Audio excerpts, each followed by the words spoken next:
O sistema urinário é responsável pela remoção de produtos tóxicos da circulação provenientes do metabolismo, através da formação da urina e sua eliminação.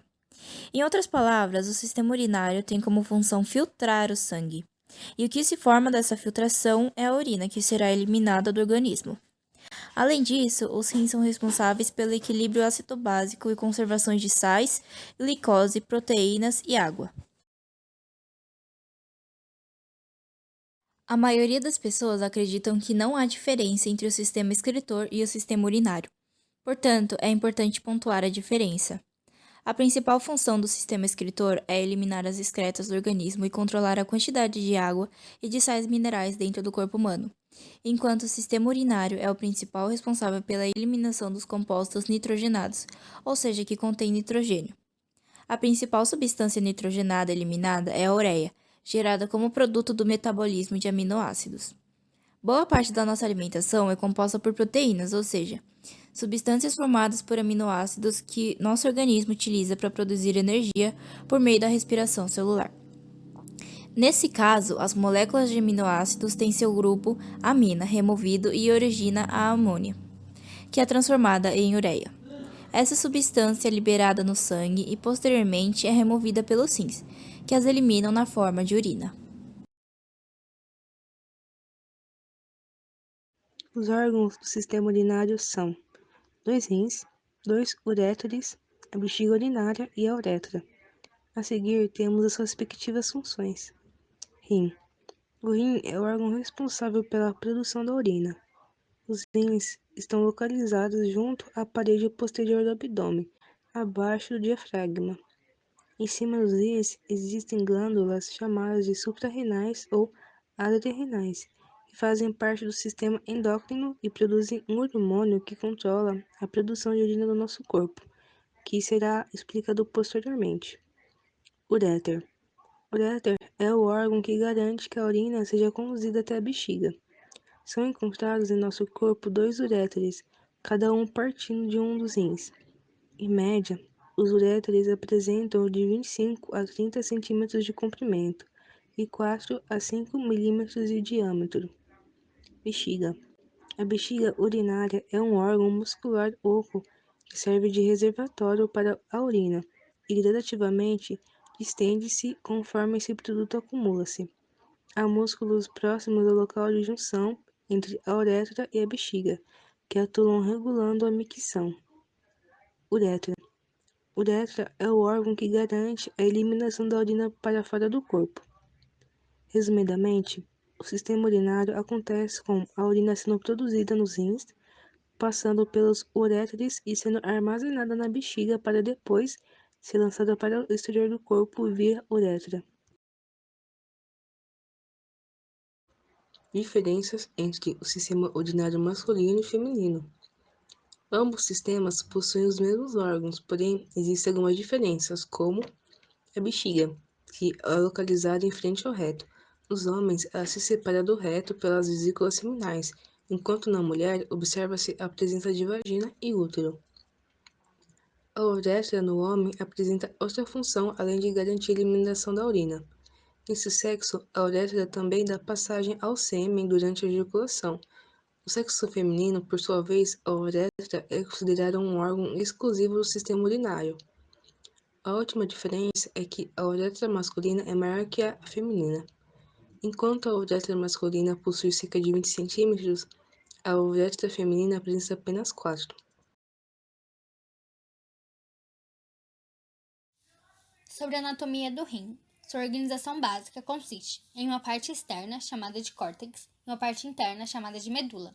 Na região da medula existe uma série de estruturas com formato triangular, chamadas de pirâmides renais, e entre essas pirâmides existem espaços chamados de colunas renais.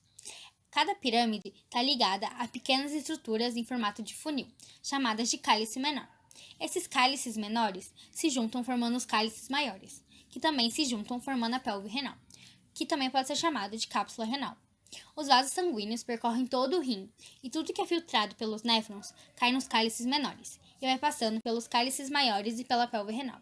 Assim ele sai dos rins, e passa pelos uréteres, bexiga e uretra, e aí sim ele é liberado.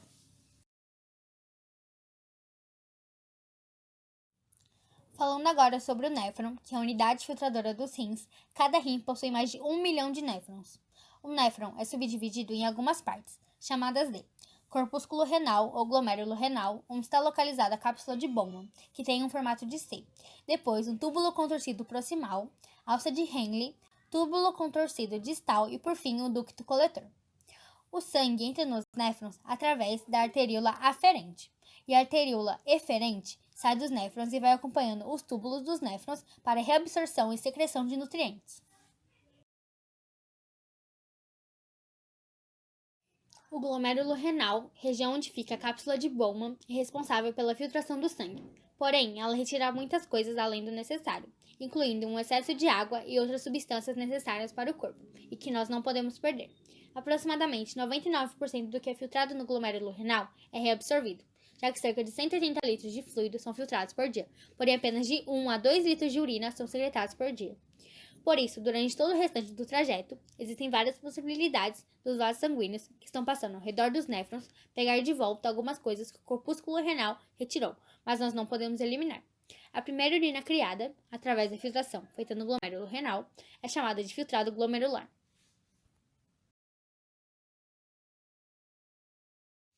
No túbulo contorcido proximal ocorre a reabsorção de glicose, água, íons e possíveis aminoácidos que possam ter sido retirados do sangue, e ocorre também a secreção de ureia. Passando para a alça de Henle, no seu ramo descendente, ou seja, aquele que está descendo, ocorre uma reabsorção de água. Já no ramo ascendente, aquele que está subindo, ocorre uma reabsorção de sais, como o sódio e o cloro. No túbulo contorcido distal ocorre a reabsorção de água, cálcio, sódio e cloro, e pode ocorrer, mas não é obrigatório, uma secreção de hidrogênio e potássio. Chegando no ducto coletor, ocorre também uma reabsorção de água, cálcio, sódio e cloro. Depois disso, ele vai direto para a pelve renal. Isso já é a urina que conhecemos, que é formada basicamente por água, ureia, cloreto de sódio e ácido úrico. Sobre os hormônios. 2 hormônios atuam de maneira importante no controle do sistema urinário, além de ajudar a controlar a pressão sanguínea. O hormônio antidiurético, ou ADH, e o aldosterona. O ADH é produzido no hipotálamo e tem como efeito direto aumentar o volume de líquido nos vasos sanguíneos, ou seja, aumentar a quantidade de sangue circulante e, através da circulação sanguínea, atinge os néfrons, promovendo o aumento da reabsorção de água e, consequentemente, reduzindo o volume urinário. O aldosterona é sintetizado pelo córtex suprarrenal e atua nos rins, promovendo maior retenção de sais minerais. A aldosterona atua de maneira mais indireta para controlar a pressão sanguínea. Ao elevar a taxa de sais na circulação, ela favorece a captação de líquidos e tem o mesmo resultado que o ADH, que é o aumento da quantidade de sangue circulante. Um cuidado particularmente importante quanto a esses hormônios diz respeito à ingestão de bebidas alcoólicas, uma vez que o etanol inibe a produção de ADH. Assim, quanto mais o indivíduo bebe, menos secreta este mensageiro. E é maior a vontade de urinar. Como consequência da eliminação excessiva de água, pode haver desidratação severa que leva à ressaca. Doenças. A infecção urinária é a doença mais frequentemente associada ao sistema urinário e pode acontecer tanto em homens quanto em mulheres, independentemente da idade. No entanto, outras doenças podem afetar o sistema urinário, como insuficiência renal, doença renal crônica, cálculos renais e câncer de bexiga e de rim, por exemplo. É importante que sempre que existir sinal ou sintoma de alteração no sistema urinário, o nefrologista ou urologista seja procurado para que sejam feitos exames que possam indicar a causa dos sintomas, e assim o tratamento possa ter início.